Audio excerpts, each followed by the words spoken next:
Thank you, everyone. This is 𝐒𝐔𝐁𝐒𝐂𝐑𝐈𝐁𝐄 with yet another podcast. And today I have an amazing professional. He is from UK, Roy Sheppard. Roy has been a former BBC TV news anchor, and for 30 years, he has trained freelancers on how to attract new clients, how they are prepared for their future projects, and how they get paid.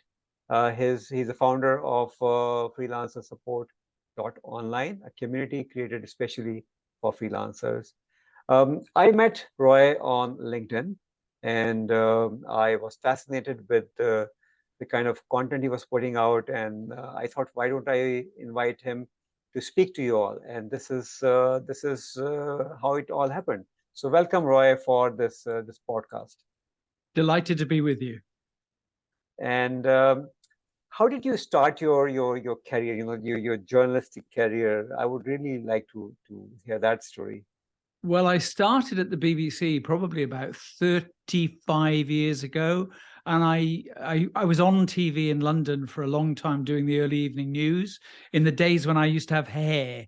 And it was really weird because I was never famous, but whenever I went anywhere, people would give me this funny look of, I'm sure he's been to my house. Right. So, I mean, we all start from a point, and BBC, of course, it's the brand. It's just grand, and you work there, and you enjoy everything that happens in that room. The most popular TV station, I would think, in the world. It's a lot of South Asians listen to BBC. I remember listening to BBC Urdu broadcast when I was in Pakistan. I was a little kid, and you covered wars. BBC did tremendous. And one of the things that I always loved about BBC was you actually harnessed talent. The organization harnessed talent in many ways. So this is just amazing. So how come this freelancing thing came about? When did you start? Well, I was a freelancer. I was a freelance broadcaster. And so I was on contract with the BBC for quite a long time, but I also had a freelance contract, which allowed me to do other work outside the BBC, which quite honestly I had to, because I couldn't earn enough money working within the BBC. Right. So I did that for a very long time. And I used to do corporate videos, and I was a voiceover. So I was a professional voice doing commercials and corporate videos and things like that. And there was an organization which has changed its name since, but it was called the IVCA, which is the International Visual Communications Association. And one night they asked me, would I give a seminar on how to be a freelance, because they had a lot of solopreneurs or freelancers who were members.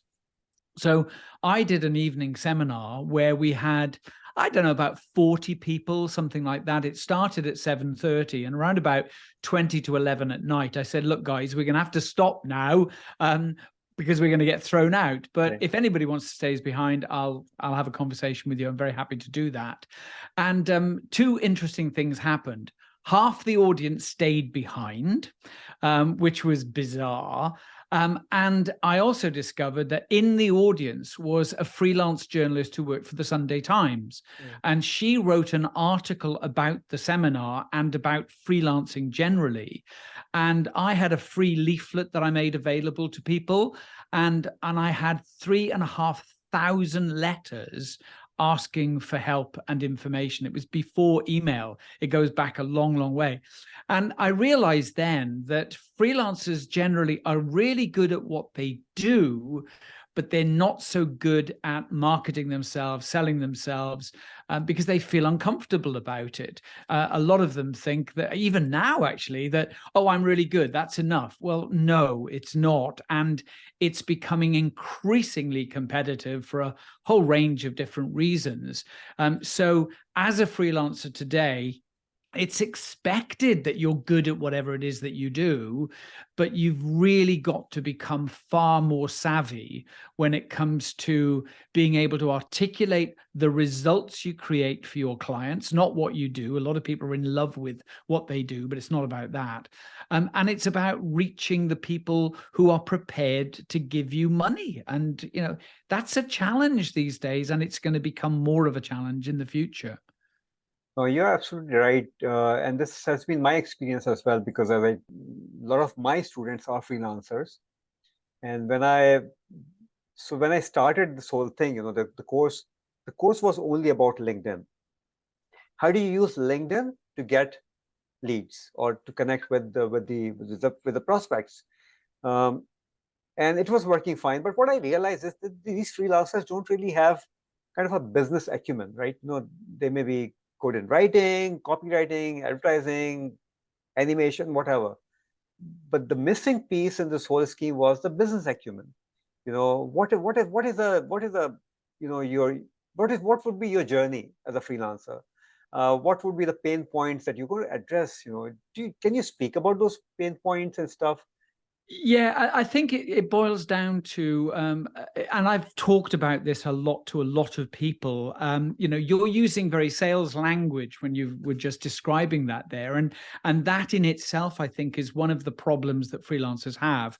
And one of the things that I've done over many, many years is educate freelancers to be able to market themselves in such a way that they become a magnet, that they get more inquiries, and those inquiries are from people who need help.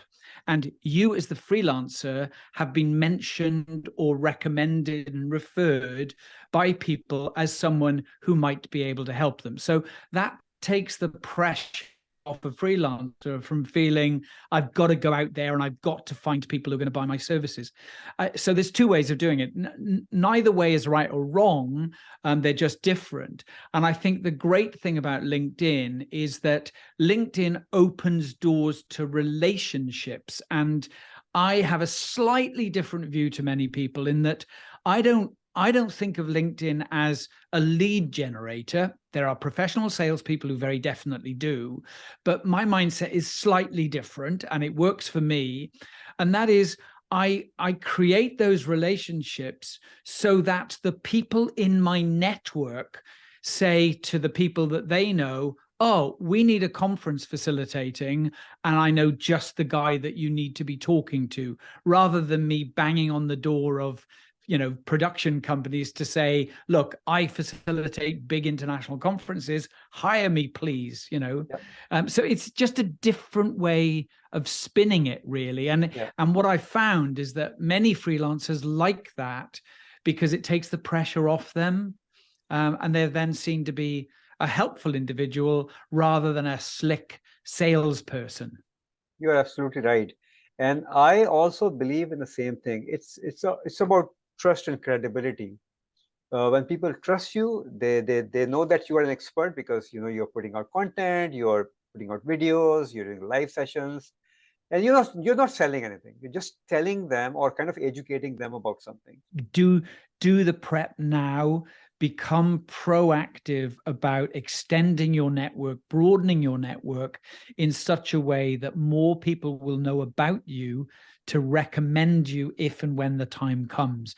It doesn't happen straight away, but you are investing in your career. I mean, one of the things I've often asked audiences at talks that I do is, when is the best time to plant a fruit tree? And you normally get all sorts of answers like spring and summer and autumn or fall, as they'd say in America. And that's not the answer I'm looking for. The best time is 10 years ago, because 10 years later, that's when it starts to bear fruit. And if you're early in your career, now is the time to plant those fruit trees of relationships, because as you progress, so will they. And over time, that will be the best investment that you can possibly have. I hope that's useful. Amazing. Thank you very much. And this is exactly what we all need to do. We really need to consistently and strategically keep working towards building those amazing relationships. Start with one, get to two. Today, I know Roy better than when we started communicating. He knows me well. And this is the relationship that you need to start building up as well. So thank you very much, Roy. And thank you everyone for watching. I would again suggest, please go onto his website, freelancersupport.online, and also follow him on LinkedIn. Bye for now. Bye-bye.